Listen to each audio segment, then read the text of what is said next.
Kembali lagi di channel Doni Smart Chemistry ya. Jadi hari ini atau video ini kita akan bahas berkaitan materi hidrolisis garam. Nah, sebenarnya hidrolisis garam ini masuk ke materi kurikulum 2013 di kelas 11 ya, semester 2 tepatnya. Tapi di kurikulum Merdeka, materi hidrolisis garam ini masuknya di kelas 12 semester 1. Oke, jadi sebelum kita lanjut, jangan lupa subscribe channel Doni Smart Chemistry ya. Oke, next. Nah, sebelum kita membahas apa aja rumus-rumusnya, bagaimana menghitung pH-nya, kemudian sifat garam itu apa saja. Jadi yang pertama kita akan bahas yaitu berkaitan dengan garam itu sendiri ya. Jadi garam merupakan senyawa yang dihasilkan dari reaksi netralisasi.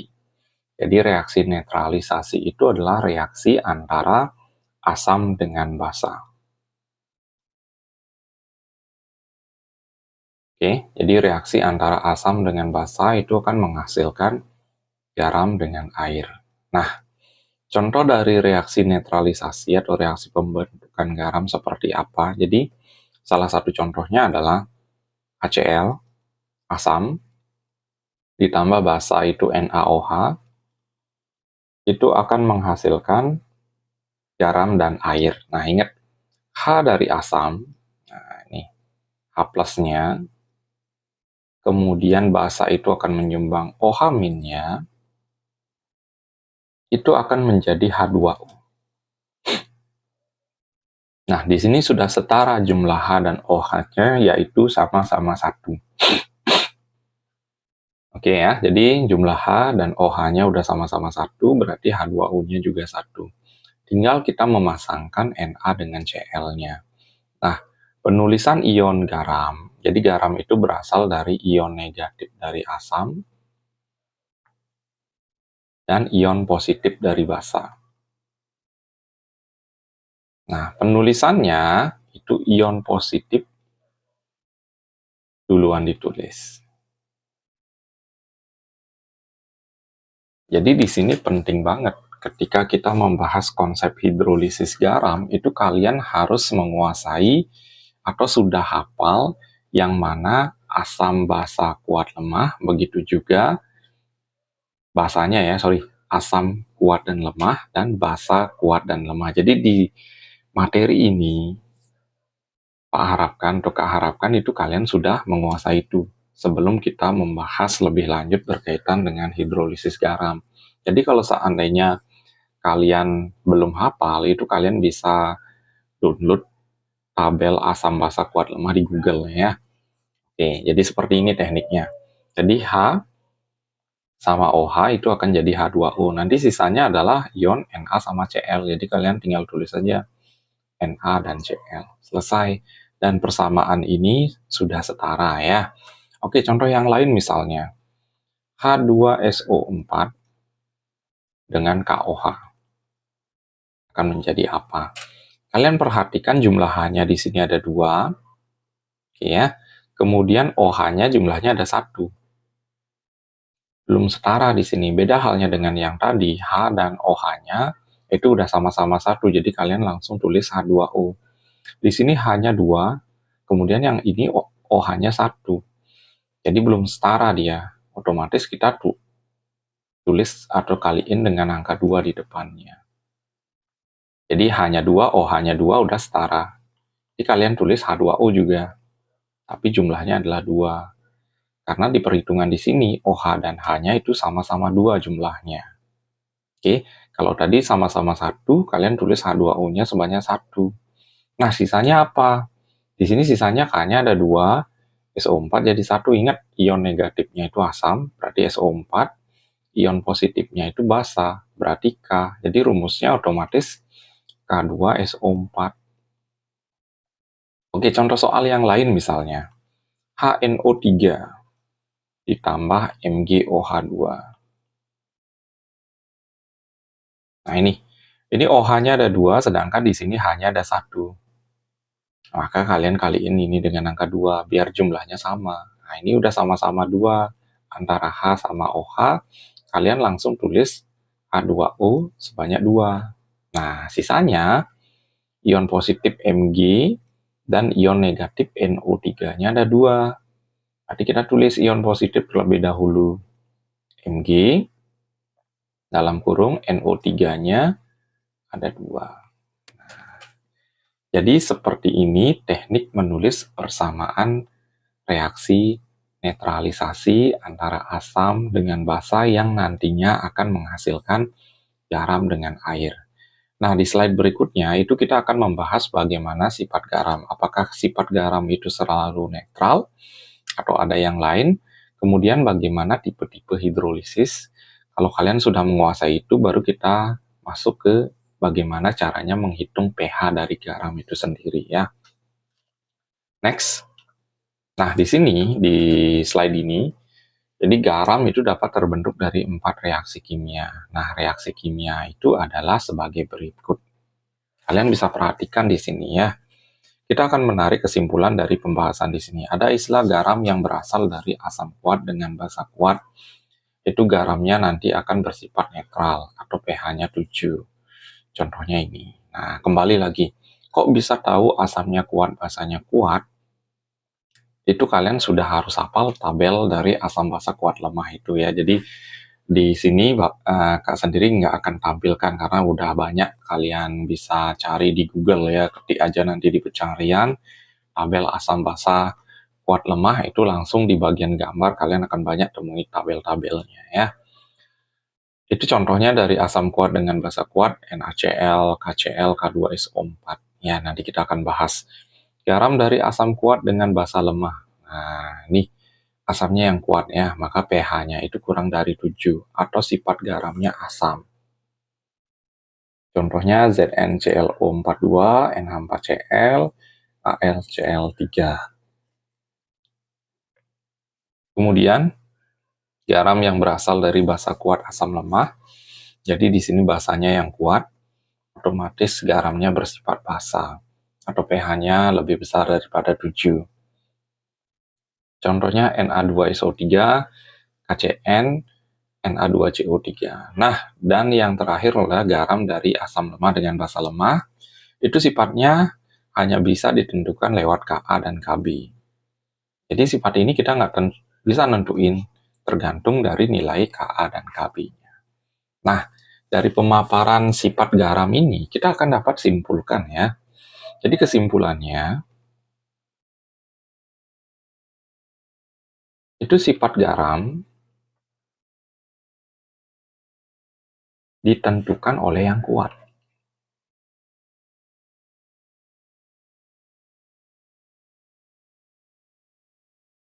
Contohnya, ketika AK ketemu dengan BK, maka sifatnya adalah netral. Ketika AK ketemu dengan AK ini asam kuat ya, Bl, nah, sifatnya dia asam. Kalian bisa perhatikan, kalau asamnya kuat sifatnya asam, kalau kedua-duanya kuat sifatnya netral. Kalau yang ketemu adalah Al ketemu BK, nah di sini basanya yang kuat, itu sifatnya adalah basa.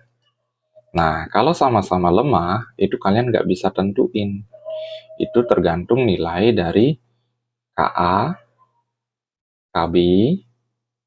Jika Ka-nya lebih besar daripada Kb, itu maka sifatnya adalah asam. Jika Kb-nya lebih besar daripada Ka, itu sifatnya adalah basa. Kalau nanti harganya sama, itu sifatnya otomatis netral. Nah, jadi ini kesimpulan dari pemaparan terkait slide ini ya. Jadi yang kedua kita bahas adalah bagaimana caranya menentukan sifat garam.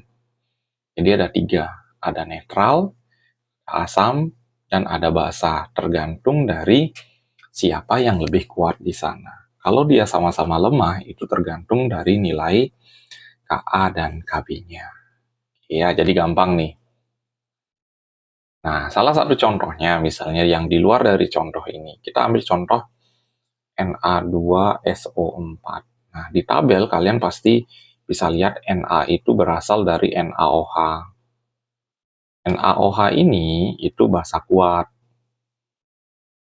Kemudian SO4 itu berasal dari H2SO4. H2SO4, Kak yakin di tabelnya itu adalah asam kuat. Nah, karena sama-sama kuat, nanti sifat garam ini otomatis netral dia. Nah, jadi pembahasan lebih lanjut kita akan bahas di latihan soalnya ya. Jadi di sini teorinya sudah sangat jelas banget. Next. Nah, baru kita bahas apa itu hidrolisisnya. Kalau tadi kita lebih banyak membahas berkaitan dengan garamnya. Kalau di sini itu kita membahas hidrolisisnya. Jadi hidrolisis berasal dari kata hidro yang berarti air, lisis itu peruraian atau pecah. Jadi sehingga definisinya hidrolisis garam adalah reaksi peruraian yang terjadi antara kation dan anion garam dengan air dalam suatu larutan. Beberapa sifat dan karakteristik dari hidrolisis garam. Nah, ini. Jadi hidrolisis itu kalian akan bisa bedakan menjadi 3.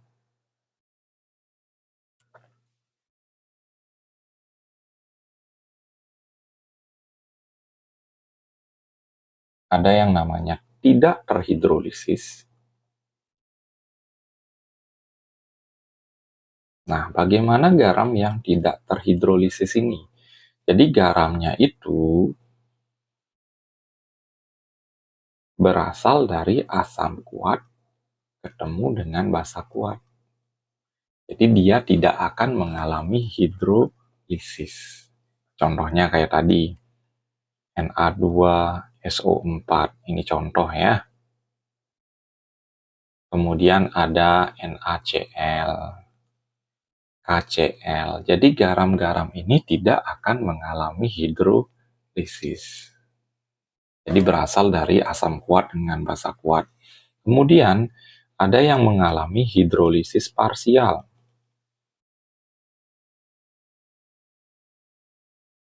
atau sebagian. Nah, ini campurannya otomatis setengah-setengah. Asam kuat ketemu dengan basa lemah atau basa kuat ketemu dengan asam lemah. Nah, karena ini setengah-setengah, itu hidrolisisnya otomatis parsial dia ya, atau sebagian. Nah, kemudian yang ketiga, itu ada hidrolisis sempurna. Nah, jadi kalau hidrolisis sempurna ini, campurannya berasal dari asam lemah ketemu dengan basa lemah. Nah, jadi sederhana. Kalau kuat-kuat itu tidak akan terhidrolisis. Kalau kuat lemah itu akan terhidrolisis sebagian. Nah, contohnya kayak tadi ada di sana di AlCl3. Ini basa lemah, ini asam kuat. Kemudian ada lagi tadi NH4Cl. Ini basa lemah, ini asam kuat. Jadi kalau model garamnya seperti ini, itu hidrolisisnya sebagian. Nah, kok kakaknya langsung tahu itu basa lemah asam kuat? Nah, kembali lagi karena di sini Kak pribadi sudah hafal tabel itu yang mana asam kuat dan yang mana basa lemah gitu ya. Kemudian kalau sempurna itu kedua-duanya dia lemah. Jadi seperti itu teknik untuk menentukan tipe hidrolisisnya. Nah, di sini.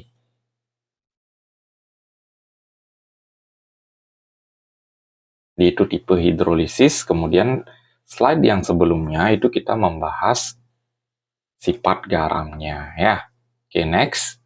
Nah, jadi sifat garam pada hidrolisis sempurna, tadi kita udah bahas ini ya.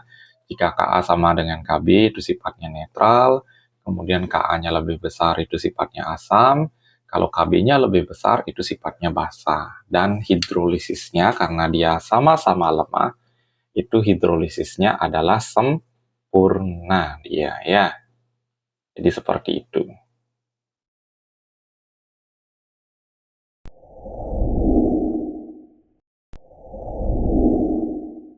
Oke, next kita bahas rumusnya ya. Jadi di depan layar kalian itu udah tampil rumus dari hidrolisis garam ini ya. Jadi kita akan bahas satu persatu.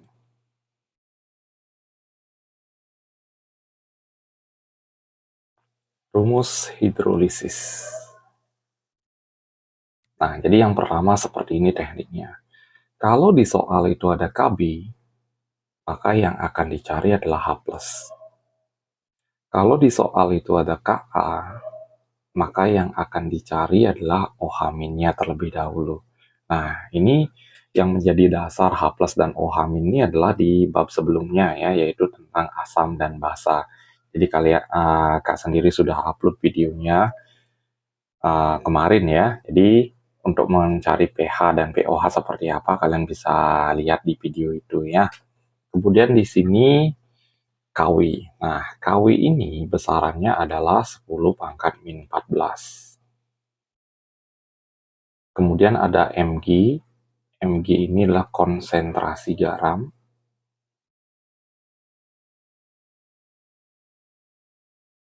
Kemudian ada Kh.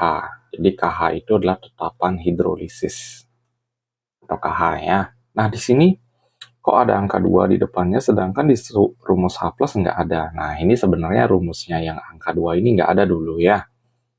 Oke, kita coret dulu angka 2-nya. Ntar kita akan bahas kapan kita akan menggunakan rumus yang ada angka 2 di depannya. Kemudian untuk mencari Mg, itu kalian bisa cari dengan rumus gram per mr kali 1000 per volume. Jika volumenya satuannya mililiter. Atau gram per mr dikali volume jika satuannya di sini liter, atau kalau dalam bentuk reaksi kimia, itu kalian bisa cari dengan rumus mol per volume total. Nah, kita akan bahas kapan suatu rumus itu menggunakan 2G. Akar Kw kali 2 Mg, 2 kali mol garam per Kb. Ini juga sama, OH- sama dengan akar Kw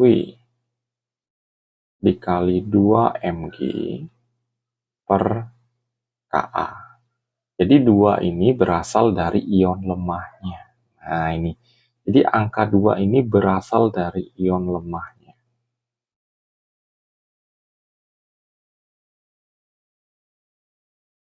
Nah, ini juga sama. Contohnya ya, untuk H+ itu misalnya contohnya adalah NH4 2SO4. Nah, jadi ion lemahnya ada 2 di sini.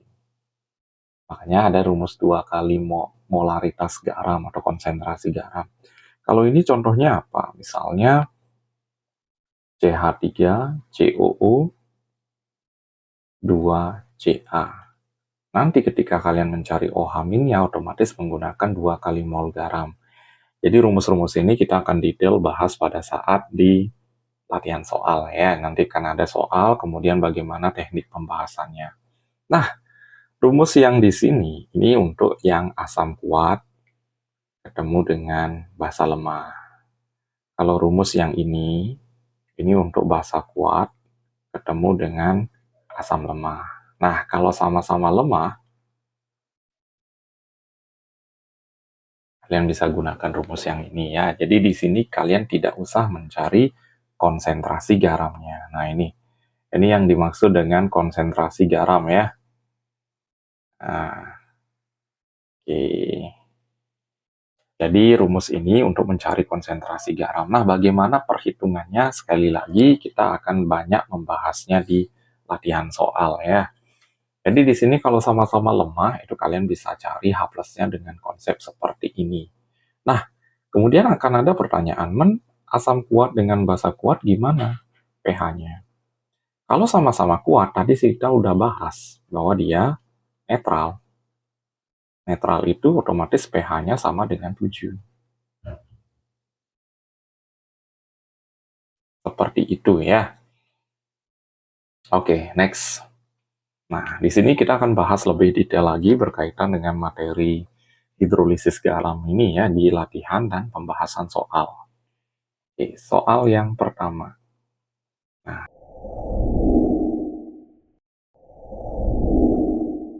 Jadi udah kelihatan banget jawabannya. Bersifat basa. Ingat basa itu ohamin. Jadi ada ohamin yang dihasilkan dalam persamaan reaksinya. Oke, jadi kita lihat pilihan-pilihan yang menghasilkan ohamin terlebih dahulu. 1, 2, dan 4. Nah, untuk 3 dan 5 ini sifatnya adalah asam dia. Jadi jelas jawabannya 1, 2, dan 5. Nah, ini ada ambigu jawabannya ya. 1, 2 benar, karena dia menghasilkan OH di sini. Dan kita lihat dulu persamaan reaksinya. Nah, semuanya juga benar ya. Jadi 1, 2, dan 25 itu termasuk jawaban ya di sini. Oke, ini ada 2 jawaban di soal ini. Oke, next. Soal berikutnya. pH-nya di atas 7. Nah, kembali lagi. Ya, pH-nya di atas 7 ya.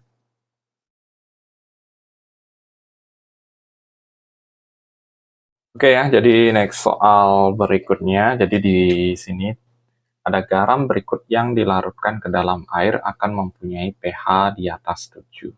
Nah, kita akan bahas kembali. pH di atas 7 berarti larutan itu otomatis sifatnya adalah basa. Sorry. Jadi pH-nya itu di atas 7, larutannya otomatis sifatnya adalah basa campurannya ya. Ini garam basa. Itu berasal dari basa kuat ketemu dengan asam lemah. Oke ya, jadi kita lihat di pilihan yang mana campurannya itu terdiri dari basa kuat dengan asam lemah. Ini basanya kuat ya, tapi ini asamnya kuat. Berarti ini netral. Kemudian yang ini basanya lemah, asamnya kuat. Berarti ini sifatnya asam. Ini juga K-nya kuat, basanya NO3, asam kuat. Nah, ini kedua-duanya kuat, itu netral. Ini basanya lemah, ini asamnya kuat. Ini sama-sama kuat di sini ya. Basanya lemah, asamnya kuat, ini asam. Ya udah, jelas jawabannya adalah yang D. Karena B, K ini basa kuat, sedangkan Cn ini adalah asam lemah. Ya. Oke ya, jadi seperti itu tekniknya untuk membahas soal berkaitan dengan sifat garam. Next, soal berikutnya. Nah, kembali lagi, pasangan reaksi hidrolisis untuk garam yang bersifat asam. Ingat, asam itu H+. Jadi cari di pilihan di sini yang mana sifat yang menghasilkan reaksinya sifatnya H+. Ya, jadi yaitu reaksi yang ketiga dan reaksi yang keempat. Ya, berarti jawabannya adalah yang B di soal ini. Kalau yang 1, 2, dan 5 ini termasuk basa. Kenapa? Karena yang dihasilkan adalah ohamin di soal ini. Ya, oke, gampang nih. Next, soal berikutnya. Dari beberapa senyawa berikut yang dapat mengalami hidrolisis parsial. Nah, ingat parsial itu adalah sebagian.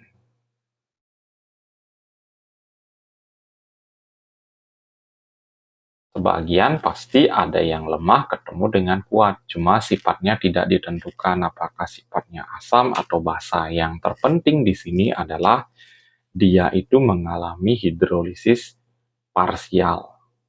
Oke, jadi kita bahas ya. Ini sama-sama kuat. Kemudian ini juga sama-sama kuat. Ini sama-sama kuat. Ini sama-sama lemah dia.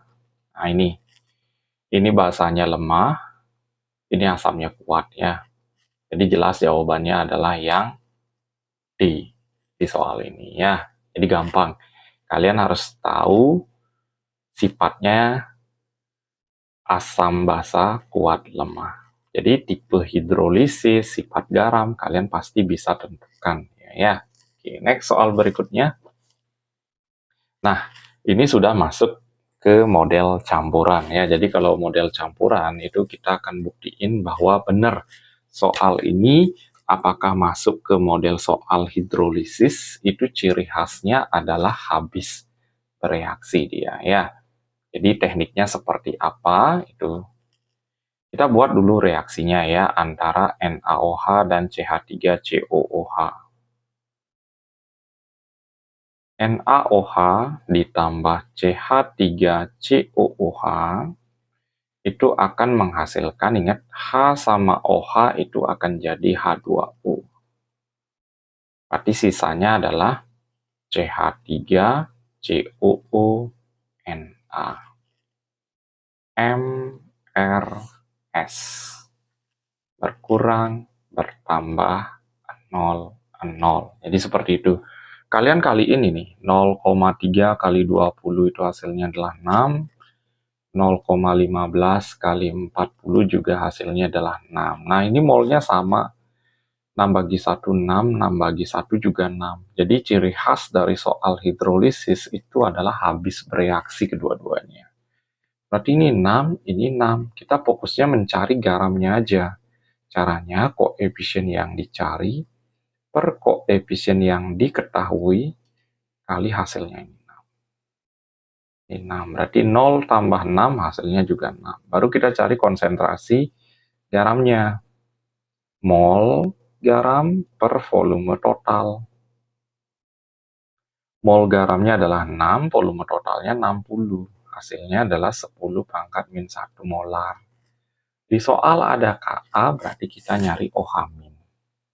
Jadi OH- sama dengan akar Kw kali Mg, konsentrasi garam per Ka. 10 pangkat min 14 kali 10 min 1 per 10 pangkat min 5. Ini hasilnya adalah akar 10 pangkat min 10 ke 10 pangkat min 5 molar. Karena OH itu POH yang dicari. Berarti POH-nya adalah min log OH min log 10 pangkat min 5 itu hasilnya adalah 5. Berarti pH-nya otomatis 14 kurang 5. Hasilnya adalah 9. Ada jawaban 9? Ya, jawabannya adalah yang A di soal ini ya. Jadi gampang tekniknya. Oke, next soal berikutnya. Sebanyak 50 ml HCl 0,1 molar dicampur dengan 50. Nah, ini juga tekniknya sama. Jadi campuran dia ya. Jadi step pertama kita akan cari tahu dulu reaksinya. HCl ditambah NH4OH. OH sama H itu akan jadi H2O. Sisanya adalah NH4Cl. MRS. Kalian kaliin. 50 kali 0,15 itu juga 5 hasilnya. Ini mula-mulanya 0. Nah, kembali lagi. Habis bereaksi di sini. Ini 5, ini 5, ini 5. Ini bertambah, berkurang ya. 0 tambah 5 hasilnya 5.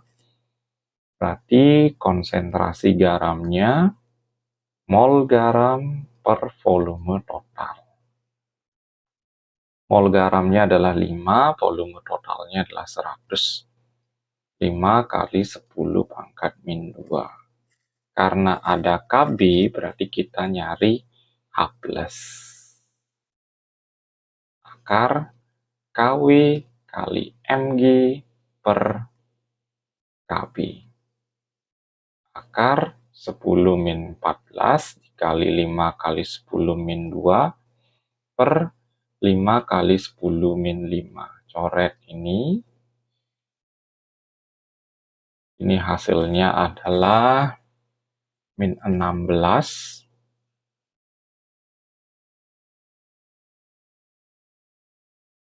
Itu hasilnya 10 pangkat min 11.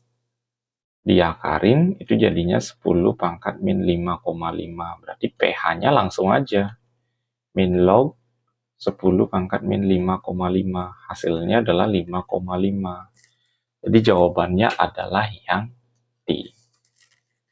Oke, jadi gampang ya untuk mencari pH campuran dari hidrolisis ini. Jadi kalian pelan-pelan aja memahami setiap soal, kemudian mengamati apa saja yang diketahui di soal, baru kalian mulai mengeksekusi rumus yang mana yang bakalan kalian gunakan. Itu tergantung dari di soal itu ada KA, apa ada KP. Ya. Next soal berikutnya, nah ini dia. Yang rumus menggunakan 2 kali mol garam ya. Di sini ada angka 2. Ion lemahnya ada 2. Kemudian yang diketahui adalah Ka. Jadi kalian nggak usah ribet-ribet mencari garam atau konsentrasi garamnya lagi, karena sudah diketahui di soal ini ya. Berarti itu rumusnya adalah OH- karena ada Ka, akar Kw kali 2 kali konsentrasi garam per Ka. Akar 10 min 14 kali 2 kali 10 pangkat min 2 per 2 kali 10 pangkat min 5. Coret 2-nya. Akar 10 min 16 per 10 min 5. Akar 10 min 11 itu 10 pangkat min 5,5. Berarti POH-nya sama dengan min log 10 min 5,5. POH-nya adalah 5,5. pH-nya otomatis 14 dikurang 5,5. Hasilnya adalah 8,5. Oke, jawabannya adalah yang B di soal ini ya. Jadi gampang. Nanti di bagian deskripsi dari video ini juga akan Kak isi dengan materi hidrolisis di video Kak yang paling pertama ketika channel ini dibuat ya, tapi tetap akan Kak sisipkan sebagai referensi, entah itu catatan ataupun latihan soalnya ya. Oke, next soal berikutnya. Nah, di sini di soal ini itu ada kedua-duanya, maksudnya sorry. Jadi di soal ini diketahui Ka dan Kb-nya dia. Kb ada, Ka ada, berarti jelas kita akan mencari H+. Gak usah buat reaksi. Akar Kw kali Ka per Kb. Akar 10 pangkat min 14 kali 10 min 4 per 10 min 5. Akar 10 pangkat min 18 per 10 pangkat min 5. Akar 10 pangkat min 13. Berarti 10 pangkat min 6,5. Otomatis pH-nya min log 10 pangkat min 6,5. Hasilnya adalah 6,5. Ya, gampang. Jadi rumus itu tergantung di soal apa sih yang diketahui. Baru kalian merancang rumus yang akan digunakan ya. Jadi seperti itu tekniknya. Oke, next soal berikutnya. Suatu larutan mencampurkan 50 ml larutan NaOH 0,01 molar dan 50. Nah, ini kembali lagi campuran ya. Kita buat dulu reaksinya. Nah, kembali lagi ditekankan kalau udah campuran kita akan membuat reaksi antara NaOH dengan HCOOH. Itu hasilnya H sama OH itu jadi H2O. Sisanya adalah HCOO-Na. MRS. Oke, kita pakai cara cepat. Min plus 00. 50 kali 0,01. 0,5. Oke, semua 0,5. 0,5, 0,5 ini habis. 0,5, 0,5, 0,5, 0,5 ya. Jadi gampang. Konsentrasi garamnya mol garam per volume totalnya. Volume totalnya adalah 100. Berarti 5 kali 10 pangkat min 3 jadinya ya. Ada Ka berarti nyari OH-. Akar Kw-nya ingat 10 pangkat min 14 kali G-nya 5 kali 10 min 3 per 2 kali 10 min 4. Ini otomatis akar 2,5 kali 5 bagi 2, 2,5 min 17 kurang 4, itu hasilnya adalah 10 pangkat min 13. Atau akar 25 kali 10 pangkat min 14. 5 kali 10 pangkat min 7. Nah, berarti POH-nya otomatis 7 min log 5. PH-nya 14 dikurang 7 min log 5. Itu hasilnya adalah 7 plus log 5. Oke, jadi gampang ya teknik dari pembahasan rumus-rumus ini. Nah, jadi jangan lupa, jadi pembahasan soalnya sampai di soal ini saja. Nanti akan ada video yang kedua ya berkaitan dengan hidrolisis. Itu Kak akan sisipkan linknya di bagian deskripsi dari video ini. Jadi jangan lupa subscribe channel Doni Smart Chemistry, kemudian kalian bisa share video-videonya berkaitan dengan materi kalian di sekolah juga ya. Jadi kalau ada yang nggak ngerti, jangan lupa kalian bisa isi di bagian komentar atau merequest video tertentu yang akan Kak sendiri akan bahas, baik itu di video maupun di short YouTube-nya ya. Oke, sekian dan terima kasih.